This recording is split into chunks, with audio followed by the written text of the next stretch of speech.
Hey guys, Ralph Perez here with another episode with part two of my thoughts about Godzilla vs. Kong. And so let's get to it. Here's the intro.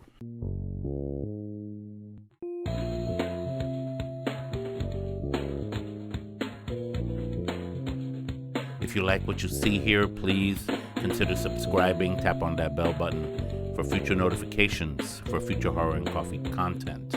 We do movies, we do TV shows, we do lightsabers. I'm a Star Wars buff, so I got my lightsabers. We do, monster movies. We do Godzilla. We do Star Wars. We do a lot here. Okay, here's the thing. I felt like my last review, which I'll put right up here if you haven't seen it yet, was great. I liked my sharing of it. I gave it my rating. I gave it 4 coffee cups. But I feel like there's more. There was so much more to share. So I'm going to give more spoilers here. Some time has passed. It's been almost a week since the movie was released. As a matter of fact, I was honored to be on FlixTalk a few days ago. I'll put the link below for that. So you guys can check that out, where me, myself, David from FlixTalk, and Robert Makes the Cut, and a few other people from the Levels of Geeks Geekdom universe kind of like shared our ideas about this. So I want to continue that conversation here on Horror and Coffee. Like I said, Godzilla, as it being a monster movie, needs no real true human element to it. It's not really a big deal. Some people would criticize the character development as being very poor. Of course, for those who do look at it from that angle, it's kind of like, you gotta unlearn that in your head, because it's the kind of movie, it depends on the kind of movie you're looking at. Like a movie like, for instance, the Marvel films. There's mad character development in there, combined with the monsters, combined with the bad guys, combined with all the superpowers and cool stuff that we've seen leading up to Endgame and going into the phase 2 of the Marvel Cinematic Universe. There's a lot of character development there because it is character centric.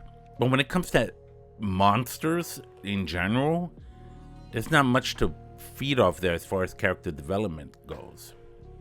However, it did come close with Kong, I have to admit. I mean, Kong learned sign language.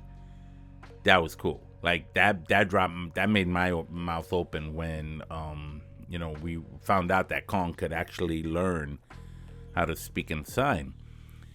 So he's able to communicate with us humans through sign language. That makes sense because it is a well-known fact that certain species of apes, I think orangutans, chimpanzees, and gorillas, have been known to demonstrate and be taught sign languages to people. I mean, it's very well documented, because they're very intelligent animals. There's just we're human here, and this is them just about here. So for Kong being some kind of an ape makes sense. A lot of people didn't understand how Godzilla could be sensing all of these things, and I think these monsters, like, he knew where to go. It was like, oh, look who small world, ain't it? No, this was made clear in the 2014 Gareth Edwards 2014 Godzilla. Godzilla can sense the presence of competition to his dominance as the alpha predator. In Godzilla 2014, it was the Mutos. In Godzilla King of the Monsters, it was King Ghidorah. And now in this case, it turns out to be a little bit of Kong and a little bit of King Ghidorah again. For those of you who didn't understand quite what was happening with the Mechagodzilla angle, they took King Ghidorah's skull of the head that they caught in the post-credit scene in King of the Monsters, and was able to link it to a kind of like man-made artificial intelligence system into this machine that became Mechagodzilla. So King Ghidorah started operating through that. But as you saw in the movie, for those of you who saw it, there's spoilers here, of course, comes to a point where King Ghidorah becomes totally self-aware and knocks off whoever's controlling them. And now King Ghidorah is just out to kill Godzilla, and he almost succeeds. That's pretty cool because, not that he almost succeeds in killing Godzilla, but, The idea that Godzilla can still sense King Ghidorah and go to where first it was in Pensacola, Florida, early in the film, and then it's in Hong Kong. You know, and then of course he senses Kong on the ship. So that's another thing. So he's trying to, you know, he's trying to multitask here, juggling this. You know, they talk about the ancient rivalry between Kong and Godzilla. That there were more of those. I'm starting to think that those two are the last of their kinds. Maybe Godzilla's the last of his kind as well. However, if these films follow true to the old films from both the Showa era and the Heisei era, I'm gonna dare to probably put out a prediction that we might see a younger Godzilla out and about soon. I don't know if you see the closing credits of Godzilla King of the Monsters with all the newspaper articles flashing. Somebody spoke of one of the articles spoke of a giant egg that they found. Now that's either two things based on our knowledge of the Monsterverse, based on our knowledge of the Keiju universe. That's either going to be a baby Godzilla still growing inside the egg, or it's Mothra returning. Yeah, Mothra. It was early on.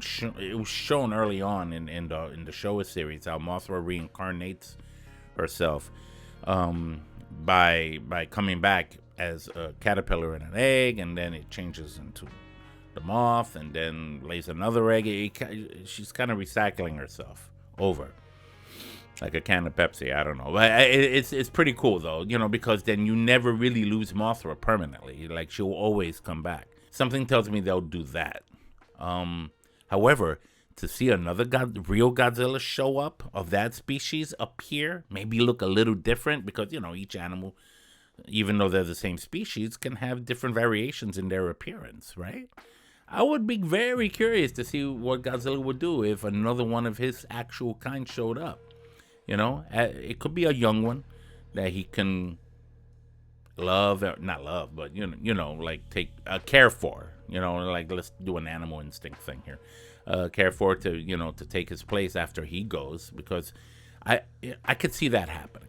Another thing I could see happening is, if they want to continue these story developments of these different monsters, that we're gonna see other monsters in the Monsterverse show up. Rodan had a little bit of a, rough start, in Godzilla King of the Monsters. Rodan is one of the most fan favorites of the Keiju universe. I like him as hell. So we might see more of him. One monster that they haven't shown yet, I don't know if it's a thing about buying from Toho or whatever, is Anguloris. If for those of you who know who Anguloris is, he showed up in the second Godzilla film ever made, Godzilla Raids Again, where him and Godzilla duke it out. All the other films kind of show them pretty much cooperating and working together. I would love to see a version of Anguloris show up in the Monsterverse. See what his deal is, and maybe they'll give him a better, like he'll be able to beat other monsters, because in each monster movie he's ever been in the past, he's lost each time. Poor thing, he gets himself all messed up and then he runs away. Poor Anguloris. Now, what about Kong? He's now in the Hollow Earth. That's his new home. What to make of that? Well, I like to think that many of these monsters, including Anguloris, might be some of them that will show up in the Hollow Earth, and they'll be dealing with Kong. Maybe Kong will have his own individual film again, like he did in Kong Skull Island, but maybe it's called Kong Hollow Earth. I don't know.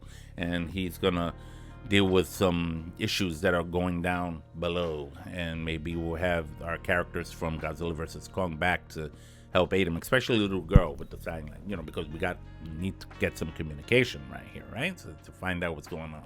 Thinking, and I mentioned this in FlixTalk, is the idea that, well, what about Skull Island? There are animals on there too, crazy looking ones.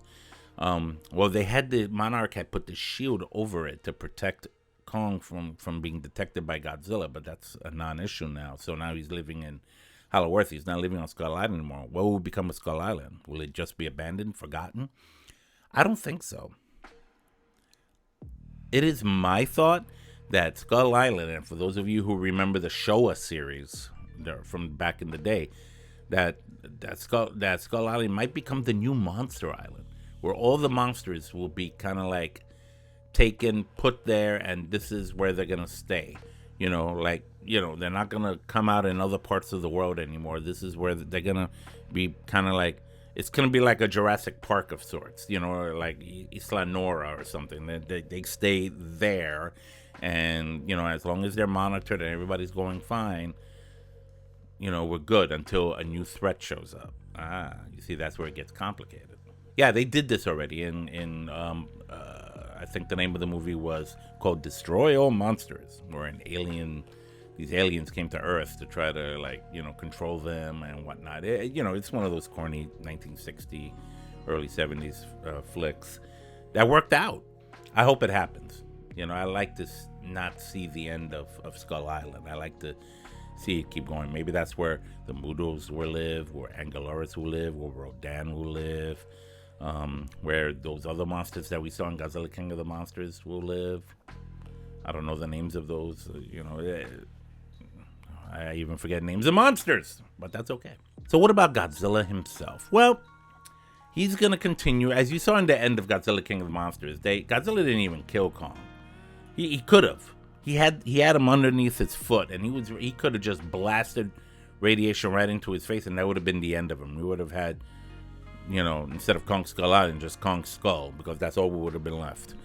But Godzilla said, you're not worth it, and he walked away. I think there's some kind of a mutual, instinctive sense of respect between the two species. That, they'll fight for dominance, but they will not cross the line of killing each other, which I think is cool. It explains why he didn't kill him, right? At the end of Godzilla versus Kong, when they finished defeating King Ghidorah, by the way, Kong ripping Mechagodzilla's head off and putting up in the made me think of Predator. That was pretty cool. But Godzilla, he just stared him down again, and Kong dropped the axe. He said, okay, you got this. And Godzilla said, okay, you be king down there in Hollow Earth. I'm king up here on regular Earth. And I think that's how it's going to happen. I think Godzilla might be the only monster. If the whole Monster Island thing comes to fruition, Godzilla may be the only monster that won't allow himself to be confined to that kind of thing. But will still continue to protect the Earth and keep the balance of nature of the Earth from outside threats, from either other kaiju monsters or a threat from outside the Earth. In the case of Monster Zero, a.k.a. King Ghidorah, that was such a case. It seems that these Monsterverse movies, are becoming more advanced in technology as time goes on. Because when you saw Godzilla 2014, nobody thought at all that something technologically advanced as what they did in Godzilla vs. Kong, with the King Ghidorah skull and the computers and the Mechagodzilla would ever even be a thing. Much less that's those special ships that went down to the Hollow Earth with Kong and that dome around Skull Island. I mean, it's kind of, very advanced stuff here. So we're talking about going into the future as far as I'm concerned. This sounds like this is going to be a game changer in the Monsterverse, which means it opens up the possibility of not just monsters fighting, but maybe there'll be better character development in the future to come. I'm glad they're not kind of like really, I mean, I know they're trying, but again, people don't want to see the characters at the end. They want to see the monsters fight. And I've seen Godzilla vs. Kong a few times already here at home, and I'm just enjoying the crap out of it. And don't think for once I'm not going to buy it on 4K when it comes out. Of course I am. It's just one of those things. All right, those were my final thoughts on Godzilla vs. Kong and what's in store for the Monsterverse. What are your thoughts? Talk to me, comment below, share with me what you think about what's going to happen with Godzilla vs. Kong and moving forward in the Monsterverse. It promises to be a great franchise that really caters to not only the Godzilla fan base, but to the new generation as well. A lot of young people are getting wowed, are getting the wow factor from these films as well. So I'm glad to see that the torch is being passed on, so to speak. So that would be great. All right. See you next time. Ralph Perez, Horror and Coffee. Take care.